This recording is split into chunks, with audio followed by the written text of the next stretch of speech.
अरे, हमारे जगन्नाथ जी और बलभद्र जी ऐसे भिक्षा क्यों मांग रहे हैं? आइए देखते हैं इस अनसुनी कथा में। आज हमारे श्री मंदिर में माता लक्ष्मी बड़े लाड से ठाकुर जी के पास आई। उन्होंने हाथ जोड़कर प्रभु से विनती की, हे नाथ, आज मेरा गुरुवार का व्रत है। अगर आपकी आज्ञा हो तो मैं जरा नगर घूमने जाना चाहती हूँ। हमारे ठाकुर जी तो स्वभाव से ही भोले हैं। बोले, अरे देवी, तुम तो जगत जननी हो, तुम्हें मेरी आज्ञा की क्या जरूरत, जाओ घूम आओ। बोले ठाकुर जी, उन्हें बिल्कुल भी अंदाजा नहीं था कि उनकी ये हाँ आगे चलकर क्या खेल करने वाली है। माता लक्ष्मी ने एक बूढ़ी ब्राह्मणी का रूप धरा और नगर में घूमने निकली। घूमते घूमते वे श्रेया नाम की एक भक्त महिला के घर जा पहुंची। श्रेया बेचारी सुबह सुबह आंखों में आंसू लिए माँ की पूजा कर रही थी। माता का दिल पिघल गया। वे बिना किसी भेदभाव के उसके घर में घुस गईं और प्यार से बोली, बेटी, तेरी भक्ति सच्ची है, जा, तेरा घर धन दौलत से भर जाएगा। लेकिन उधर मंदिर में दाऊ दादा ने अपनी शक्ति से ये सब देख लिया। उनका गुस्सा 7वें आसमान पर था। वे दौड़ते हुए आए और गरजे, लला, ओ लला, कहाँ है तू? जगन्नाथ जी घबरा गए और बोले, क्या हुआ दाऊ दादा, आप इतना गुस्सा क्यों कर रहे हैं? बलराम जी ने डांटते हुए कहा, तेरी पत्नी ने हमारी नाप कटवा दी। एक छोटी जाति के घर होकर आई है, अब उसे कह दे कि मंदिर के अंदर कदम ना रखे। जगन्नाथ जी बहुत दुखी हो गए। बोले, दादा, आज उनका व्रत था, वो तो गरीबों का दुख दूर करने गई थी। बलराम जी ने पैर पटकते हुए कहा, बस, मैं कुछ नहीं सुनना चाहता। अगर वो अंदर आई तो मैं बाहर चला जाऊंगा। अब तू चुन ले, तेरा बड़ा भाई या तेरी पत्नी। उसी वक्त माता लक्ष्मी दरवाजे पर आ गई। जगन्नाथ जी ने नजरें झुका ली और धीरे से कहा, देवी, दादा नाराज हैं, तुम अंदर नहीं आ सकती। ये सुनकर माता लक्ष्मी की आंखों में आंसू आ गए।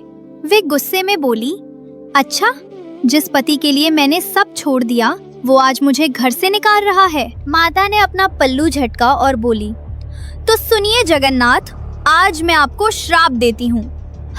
जिस खाने और खजाने पर आप दोनों भाइयों को इतना घमंड है ना, वो सब मेरे साथ जाएगा।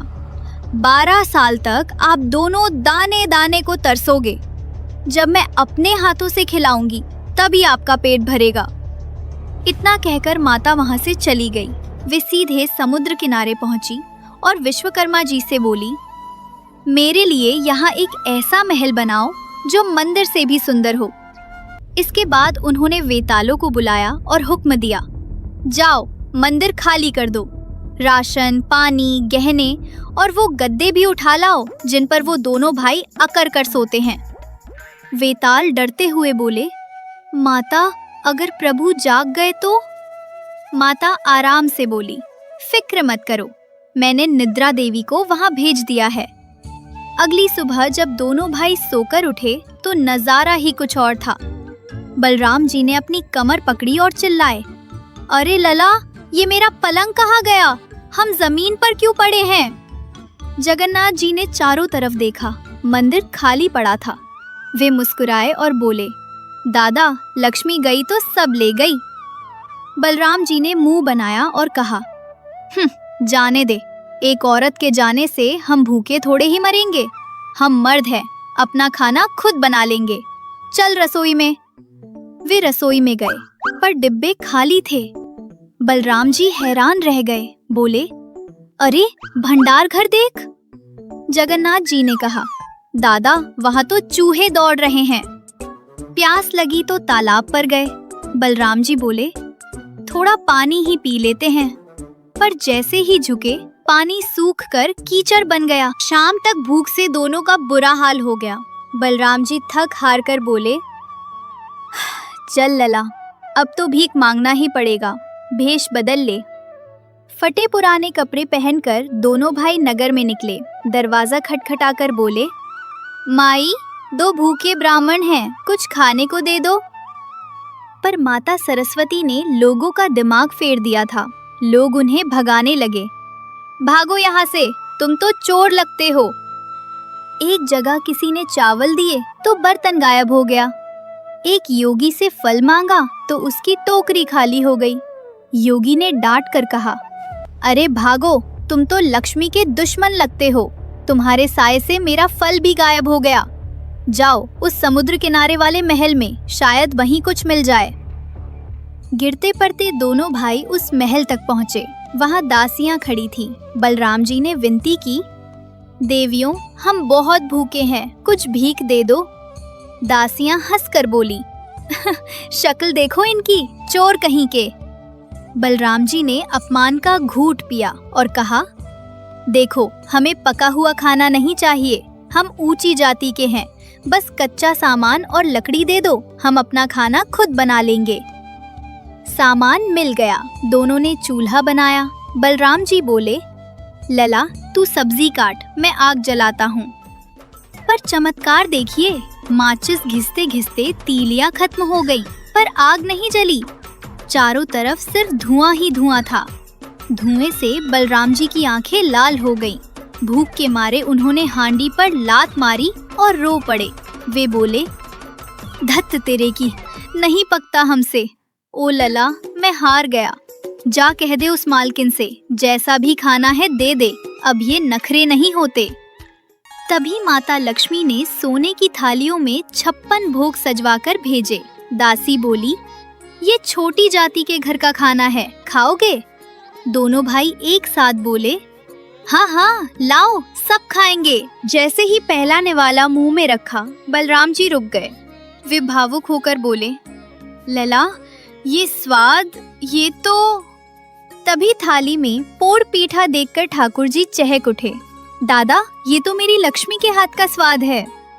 खाना खाकर जब बैठे तो दासी पान लेकर आई और पूछा, महाराज, आपकी पत्नियां नहीं हैं क्या, जो ऐसे दर दर भटक रहे हो? जगन्नाथ जी ने भरी आंखों से कहा, थी तो सही, पर मैंने बेवकूफी में उसे निकाल दिया। सच कहूं तो लक्ष्मी बिना नारायण भी भिखारी है।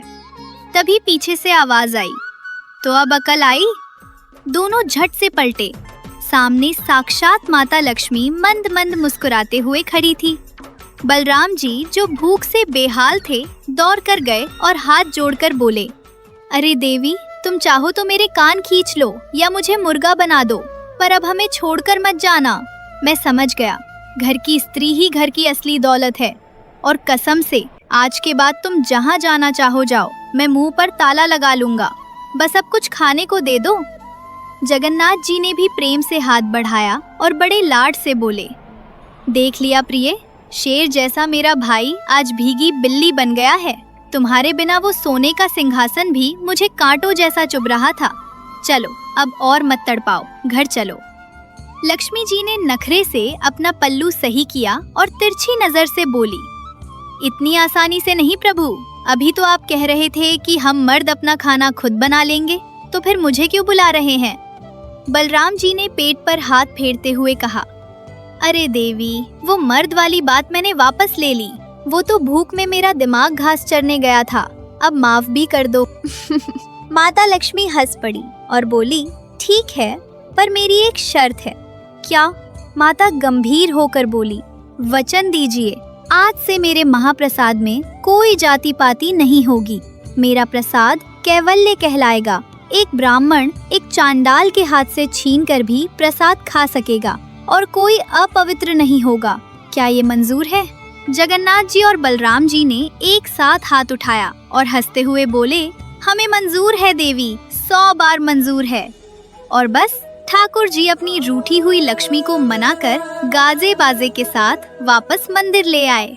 बलराम जी सबसे आगे नाचते हुए जा रहे थे, क्योंकि उन्हें पता था कि आज फिर से 56 भोग मिलने वाले हैं। अगर आपको ये वीडियो और जगन्नाथ जी की ये लीला पसंद आई हो तो लाइक, शेयर और सब्सक्राइब करना ना भूलें। और प्रेम से बोलिए, जय जगन्नाथ स्वामी जी की, जय महालक्ष्मी जी की।